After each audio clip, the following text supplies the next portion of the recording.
본격적인 5G 시대의 도래, 2세대 폴더블 폰들의 등장, 그 어느 때만큼이나 흥미로울 스마트폰 시장의 2020년이 시작되었습니다. 애플 진영에서는 5G 아이폰과 그동안 많은 사람들이 기다려온 저가형 아이폰이 출격을 앞두고 있는 상황이고, 중국의 스마트폰 기업들은 미국에 타겟이 된 화웨이는 중국 내부에서 오포와 비보 등은 해외에 매진하는 투트랙 전략 속에 올해도 세계 스마트폰 시장의 일부를 계속해 잠식해 나가겠죠. 스마트폰 시장의 패권을 노리는 경쟁자들의 도전에 맞설 삼성에게는 과연 어떤 카드가 준비되어 있을까요?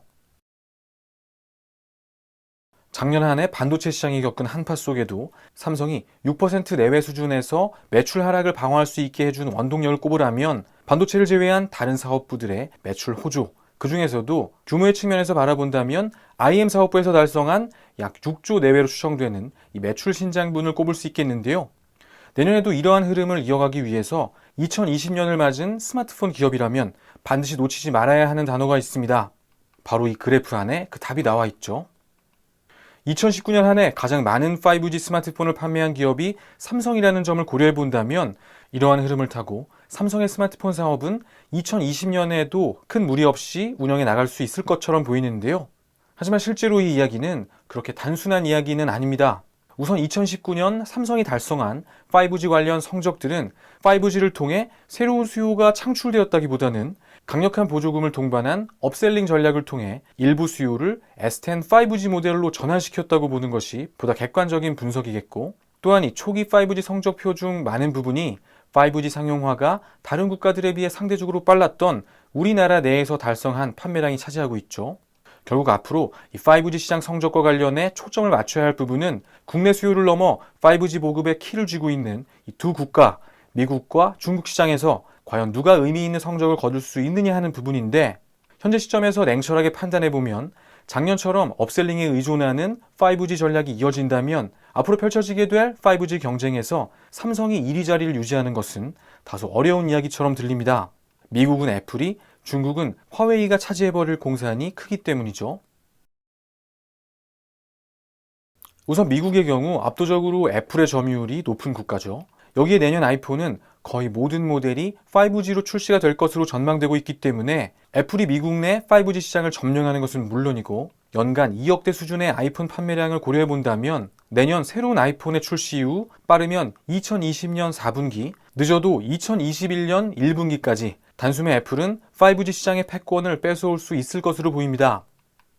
중국의 5G 시장 역시 화웨이를 비롯한 이 중국 기업들이 차지해버릴 것이 자명한 상황이죠.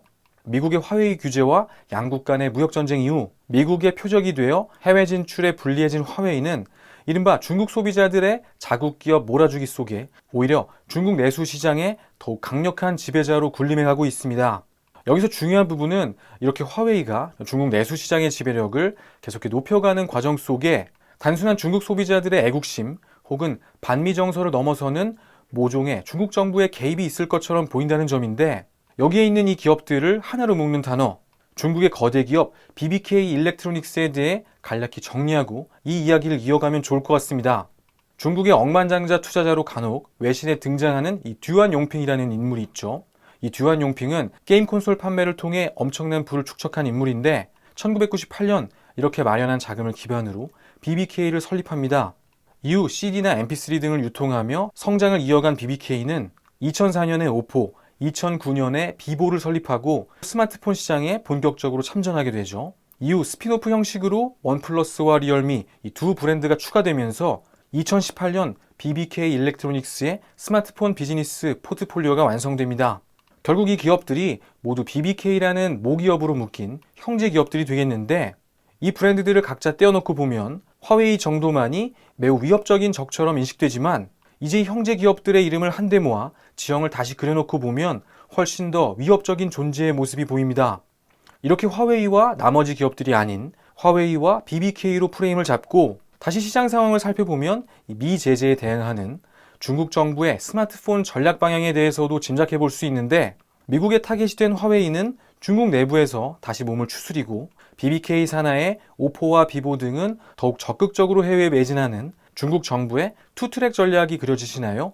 이것이 단순한 소비자들의 심리에 의해 단기적으로 벌어지고 있는 현상이 아니라 그 배후에 중국 정부가 있다는 것, 중국 내 5G 스마트폰 시장은 앞으로도 온전히 중국 기업들이 차지할 것이라고 추측하는 이유가 바로 이 지점에 놓여 있습니다. 이렇게 5G 보급에 키를 쥔 두 개의 국가, 그리고 각각의 국가를 차지하게 될 두 개의 이름, 모두가 5G를 외치고 있고 삼성 역시 이 5G를 외치던 이름 중 하나였지만 2020년을 맞는 삼성은 5G 전략이 아닌 5G에 상응하는 또 다른 대응 전략이 필요해 보입니다. 애플의 5G 아이폰이 발표되는 3, 4분기 전까지 삼성의 지상과제를 꼽아보라면 아마도 시장의 중심 키워드를 5G가 아닌 다른 키워드로 바꾸는 일이 될 텐데요. 다행스럽게도 이 같은 목표를 수행하기 안성맞춤인 키워드를 이미 삼성이 가지고 있습니다. 2월 11일 샌프란시스코에서 공개될 갤럭시 Z 플립은 앞서 이야기 나눈 것처럼 시장의 키워드를 5G가 아닌 다른 키워드로 바꾸는 작업을 수행하게 될 것이고, 여러 가지 배경들을 살펴보면 결과적으로도 삼성이 원하는 수준의 유의미한 성과를 얻을 수 있을 것으로 생각하는데요. 우선 이와 같은 긍정적인 전망을 하게 되는 첫 번째 이유는 시기적인 부분에서 찾을 수 있습니다. 작년 200만 원이 훌쩍 넘는 가격으로 출시된 갤럭시 폴드가 약 60만 대 수준의 판매에 그치게 되었고, 이것을 산술적으로 평가해 절반의 성공이었다라는 박한 평가를 내리는 경우가 있지만, 삼성의 첫 번째 폴더블 스마트폰이었던 갤럭시 폴드의 성공 여부는 판매 대수가 아닌 바로 이 폴더블 스마트폰이라는 새로운 세그멘트를 소비자들의 인식 속에 과연 어떻게 포지셔닝 하였나는 부분에서 평가해야겠죠. 그런 관점에서 갤럭시 폴드는 폴더블 스마트폰에 대한 잠재적인 니즈를 형성한다는 본연의 목표를 달성했다고 볼 수 있고, 200만 원을 훌쩍 넘었던 갤럭시 폴드의 엄청났던 가격표와 그것보다 더 높은 가격에 시장에 등장한 경쟁사들의 제품은 소비자들의 인식 속에 이 폴더블이라는 단어를 프리미엄 스마트폰을 정의하는 새로운 표준으로 각인시키는데 단단히 한몫을 거들었죠. 이렇게 이제 삼성의 스키밍 전략이 이제 이 다음 단계로 넘어가기 위한 충분한 시장 분위기가 조성되었고, 바로 이러한 점이 갤럭시 Z 플립이 성공적으로 임무를 수행할 수 있을 것으로 예상하게 하는 첫 번째 이유입니다. 두 번째는 시장에 뚜렷한 경쟁자가 없다는 점인데, 우선 갤럭시 Z 플립은 가격을 하향시키면서 폴더블 세그멘트 자체의 크기를 하향 확장하는 성격의 제품이라는 것을 다시 한번 정리하고, 이런 관점에서 현재 시장에 갤럭시 Z 플립과 경쟁할 만한 상대는 모토로라 레이저 정도가 있죠. 아직 출시되지 않은 제품들의 성능을 비교하는 것만큼 우스운 일이 없겠지만, 탑재되는 부품을 통해서도 충분히 이 양 디바이스 간의 우열을 논할 수 있을 만큼 큰 차이가 있습니다.